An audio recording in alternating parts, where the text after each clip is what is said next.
Metro train ಹಾದಿ. ಆಮೇಲೆ ನಾವು ಹೋಗ್ತಿರೋದು ಈ ರೋಡಲ್ಲಿ. ಇದು on the way Majestic road.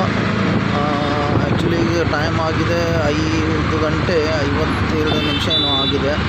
So ಇಲ್ಲ 6 ಗಂಟೆ 10 ನಿಮಿಷ ಆಗಿದೆ. 7 ಗಂಟೆ 35 ನಿಮಿಷದೊಳಗಡೆ ಹೋಗಿ ಹೋಟೆಲ್ ರೀಚ್ ಆಗಿ ಲಗೇಜ್ ತೊಗೊಂಡು ಬಸ್ಸಲ್ಲಿ ಕೂತ್ಕೋಬೇಕು. ಟೈಮ್ ಭಾಳ ಆಗಿದೆ. ಸೊ ಐ ಹೋಪ್ ಅಷ್ಟರೊಳಗೆ ನಾನು ಮುಟ್ತೀನಿ ಅಂತ ತಿಳ್ಕೊಂಡಿದ್ದೀನಿ. ಮುಟ್ಬೋದು, ಯಾಕಂದರೆ ಆ್ಯಪಲ್ಲಿ ತೋರಿಸ್ತಾ ಇದೆ 6:53ವರೆಗೆ ನಾನು ರೂಮ್ ರೀಚ್ ಆಗ್ತೀನಿ ಅಂತ. ಅಲ್ಲಿಂದ ಒಂದು 10 ನಿಮಿಷ ಫ್ರೆಶ್ ಅಪ್ ಆಗಲಿಕ್ಕೆ. ಸೊ ಅಲ್ಲಿಂದ ಬ್ಯಾಗೇಜ್ ಎಲ್ಲ ತೊಗೊಂಡು ಹೊರಗೆ ಬರೋಷ್ಟರೊಳಗೆ ಒಂದು 7:30 ಆಗ್ಬೋದು. 7:35 ಬಸ್ ಬಿಡುತ್ತೆ. ಅಲ್ಲಿ ಅವ್ರ ರೂಮ್ ಮುಂದೆನೇ ಬರುತ್ತೆ ಬಸ್ಸು, ಅದೇನು ಪ್ರಾಬ್ಲಮ್ ಇಲ್ಲ. ಸೊ ನೋಡಿ, ಇದು ನಾನು ಆ್ಯಕ್ಚುಲಿ ಆನ್ ದ ವೇ ಹೋಗ್ತಾ ಇದ್ದೀನಿ. ನನ್ನ ಮಗ ಏನಾದರೂ ಹೇಳ್ಬೋದಾ? ಏನು ಹೇಳ್ಬೋದಾ ಮಗು?